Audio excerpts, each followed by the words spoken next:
which he was about to accomplish at Jerusalem.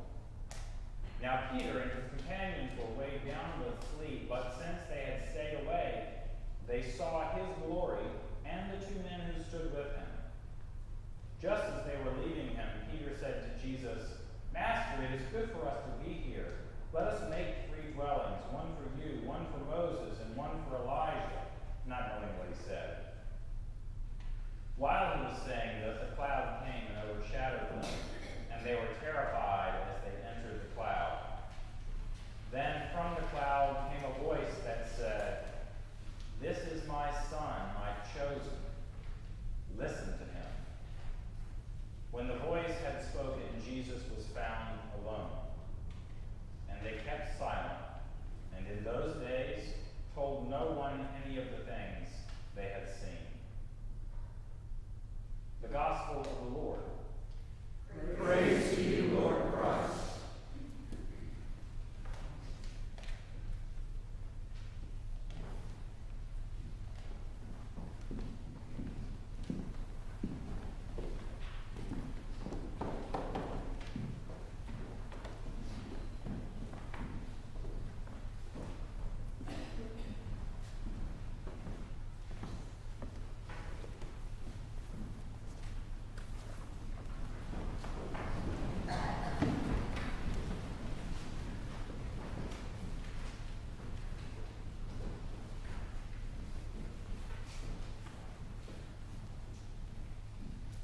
So Moses comes down from the mountain, and when he does, his face is still glowing white hot, such a way as to cause fear among the Israelites, and so he covers it.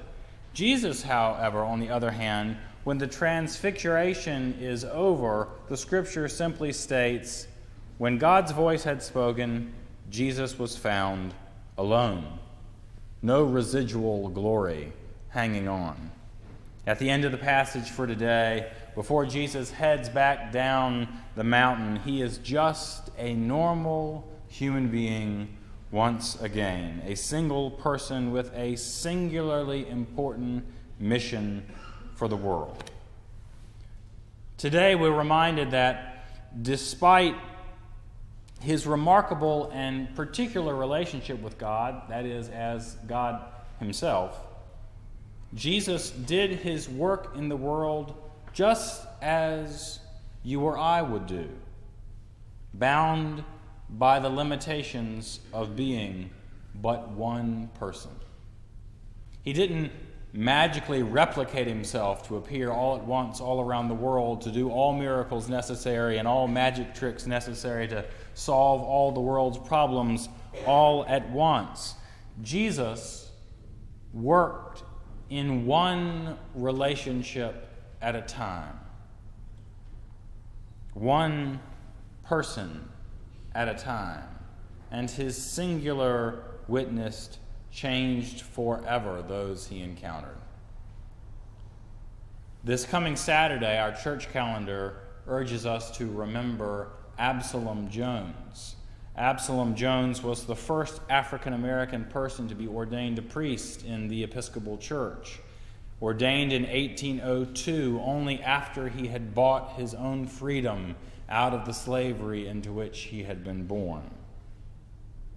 Absalom, sure that God is the God of the marginalized and the oppressed, he walked out of St. George's, Philadelphia, when the white members decided, without telling anyone else, that all the free black members of the parish would also have to sit in the balcony.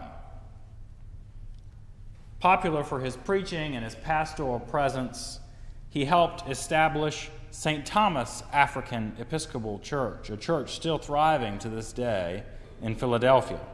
All of this even before he was ordained. At St. Thomas, in the midst of a world that often erupted with great violence against his race, Absalom Jones preached God's love for all people. Jones gives us an example of a life lived differently, one in which prejudice is named for what it is and God's greater intentions for us all were realized, at least in part. He is just one in a long line of people who have heard God's call to righteousness and have reacted to that call with love, even to those who offered them hate in return. Jesus, too, lived in a world of violent opposition to him and his good news. So imagine the relief for his disciples when they see him transfigured, his glory finally vindicating all of their devotion despite the hardships of being one of his followers. Jesus' response to that world of hardships, that world of opposition to his good news, wasn't to stay up on that mountaintop as you or I might have been tempted to do, glowing there in God's presence, but to head back down off of the mountain and to give all that he had to give so that we might know God's love for us. Jesus' response to the world was sacrificial love, not vengeance or retribution. Absalom Jones responded to his world of hatred and bondage by not taking the world's no for an answer. He knew that God intended for us to live differently, and he worked diligently to witness to that godly life lived differently from what all the prevailing forces around him were telling him. Our own response to the inequalities that continue to be enforced today is to, by God's grace, continue to love with the love of Christ and to go with the Spirit of God. We go to those who are marginalized, to those who are different, to those who are persecuted, and we love them. We show them that they are valuable and that we believe that indeed they too contain the very image of God. In light of the overwhelming opposition to God's kind of radical equality that we often find around us, we too might be tempted to give up, to give in to the easier system of scarcity and fear and injustice. We might be tempted, as were the disciples on that mountain of the Transfiguration, to want to stay where things are lovely and wonderful, to build those booths for ourselves, as Peter wanted to do for Jesus and Moses and Elijah, so they could all stay there just a little longer and soak up that glory that must have been so overwhelming. But like Jesus, who headed back down the mountain as but one human being, like you and like me, there is much for us to do. For you, for me to do as one person, for us as one parish, as one church, and in our one God. Absalom Jones and others are part of that countless witness that one, just one, when empowered by the Spirit of love, can indeed make a difference that lasts. We may not change the world. We likely won't change the world. But we can allow God to change us, one at a time.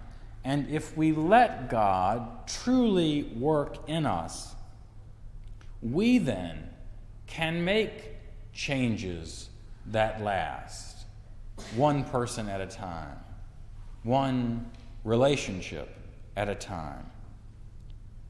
Collectively, all those little changes, one person at a time, one relationship at a time, will eventually mean a different kind of world for our children and our grandchildren and our great-grandchildren. This week we begin a new church season, the season of penitence called Lent. For the next few weeks, we remember that one at a time, we turn from our sinful ways of prejudice to God's joyous way of love. Through God's grace, one at a time, we come down from that mountain with Jesus, sure of his identity, sure of his love, and sure of his mission.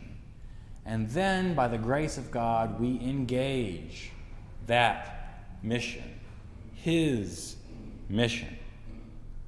And we do our part to make the world just a tiny bit more as God intends for it to be.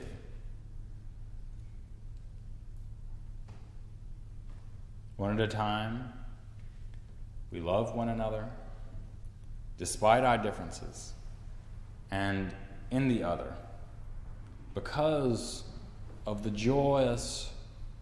joyful wonderment and diversity of God's creation, we see a little more clearly that picture of the face of God, a little bit more fully, recognizing that each has something different to offer the whole. Like blessed Absalom, who held his own against a world of violence and whose singular witness changed the very face of the Episcopal Church forever.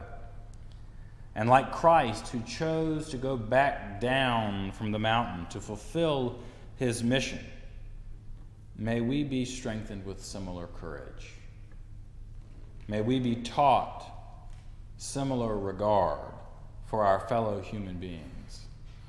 And may we overflow with that same love for God that enables us to truly change the world.